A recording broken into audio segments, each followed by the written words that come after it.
Muy bien, una sesión más, gestión de datos masivos. Soy el ingeniero Sebastián Gabriel y vamos a continuar con estos temas de interés.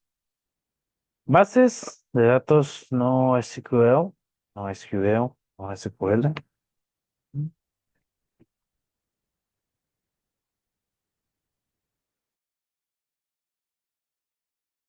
Las bases de datos NoSQL se han vuelto muy populares. Las grandes empresas confían en ellas para almacenar cientos de petabytes de datos y ejecutar millones de consultas por segundo. Pero, ¿qué es una base de datos NoSQL? ¿Cómo funciona? ¿Y por qué escala mucho mejor que las bases de datos relacionales tradicionales? Empecemos por explicar rápidamente el problema de las bases de datos relacionales como MySQL, MariaDB, SQL Server y similares. Estas están diseñadas para almacenar datos relacionales de la forma más eficiente posible. Puedes tener una tabla para clientes, pedidos y productos, vinculándolos entre sí de forma lógica. Los clientes realizan pedidos, y los pedidos contienen productos. Esta organización estricta es ideal para gestionar tus datos.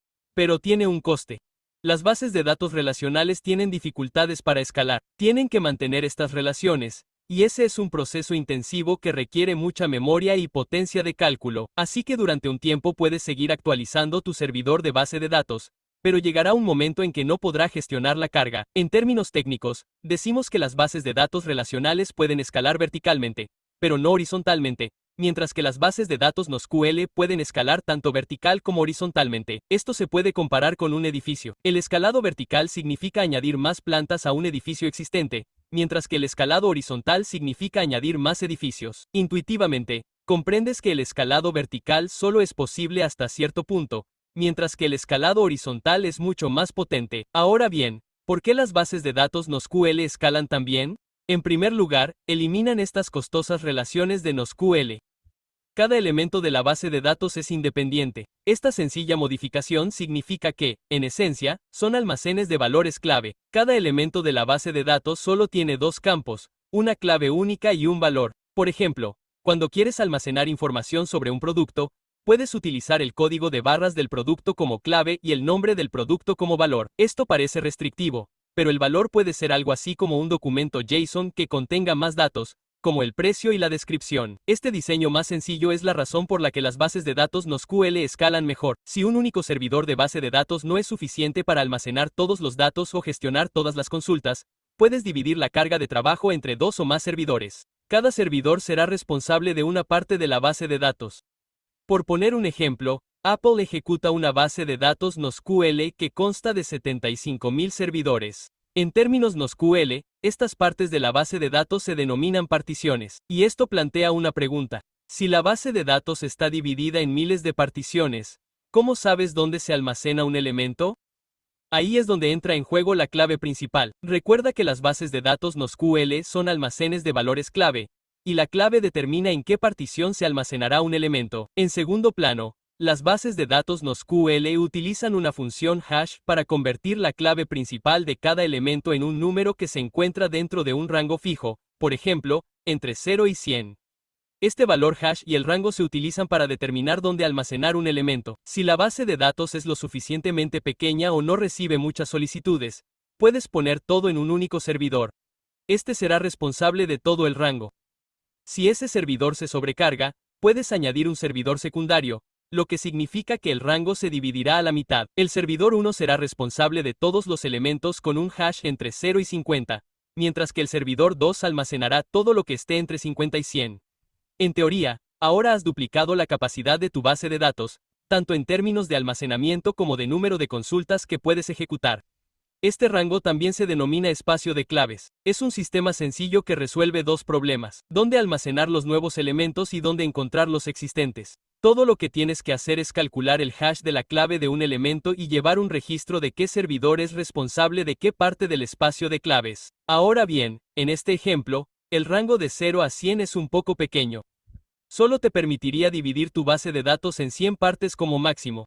Por lo tanto, las bases de datos NoSQL reales tienen espacios de claves mucho mayores, lo que les permite escalar casi sin restricciones. Además de una gran escalabilidad, NoSQL no tiene esquema, lo que significa que los elementos de la base de datos no necesitan tener la misma estructura. Cada uno puede ser completamente diferente. En una base de datos relacional, tienes que definir la estructura de la tabla y luego cada elemento debe ajustarse a ella. Cambiar la estructura no es sencillo e incluso podría provocar la pérdida de datos.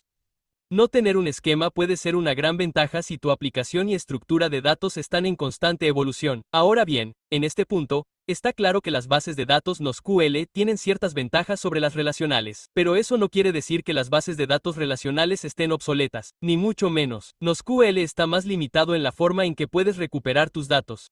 Solo te permite recuperar elementos por su clave principal. Encontrar pedidos por ID no es un problema, pero encontrar todos los pedidos por encima de una cierta cantidad sería muy ineficiente. Las bases de datos relacionales, por otro lado, no tienen ningún problema con esto. Ahora bien, existen soluciones alternativas para este problema, pero solo si sabes cómo vas a acceder a tus datos, y ese no siempre puede ser el caso.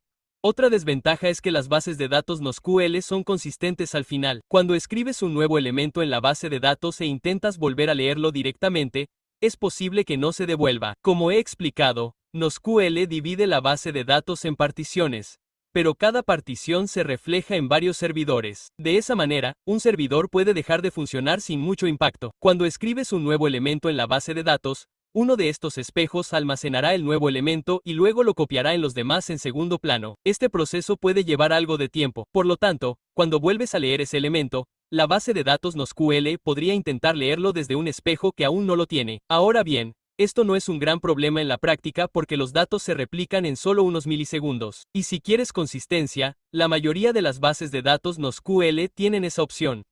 En resumen, tanto las bases de datos NoSQL como las relacionales seguirán existiendo en el futuro previsible, cada una con sus propias fortalezas y debilidades. Ahora ya sabes cómo funciona NoSQL. Veamos algunos ejemplos. Los proveedores de la nube promocionan mucho NoSQL porque pueden escalarlo más fácilmente. AWS tiene DynamoDB, Google Cloud tiene Bigtable y Azure tiene Cosmos DB. Y para darte otro ejemplo de su escalabilidad, durante el Amazon Prime Day de 2019, la base de datos NoSQL de Amazon alcanzó un máximo de 45 millones de solicitudes por segundo. Es alucinante. Pero también puedes ejecutar bases de datos NoSQL tú mismo con software como Cassandra, Scylla, CouchDB, MongoDB y muchos más. Ahora, antes de terminar este video, hablemos rápidamente del nombre NoSQL. Es un poco confuso, ya que puede tener dos significados. En primer lugar, NoSQL puede significar no solo SQL, lo que indica que algunas bases de datos NoSQL entienden parcialmente el lenguaje de consulta SQL además de sus propias capacidades de consulta. Y en segundo lugar, a menudo se las llama NoSQL en el sentido de no relacionales porque no pueden almacenar datos relacionales fácilmente. Y eso fue todo por este video. Suscríbete si aprendiste algo de él y espero verte en el próximo.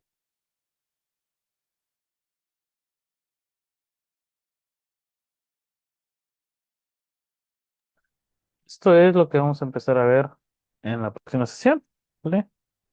Introducción a la base de datos NoSQL y su papel en el almacenamiento y gestión de datos masivos. ¿Ok? Les deseo un excelente día. Cuídense bastante. Nos vemos en la próxima sesión.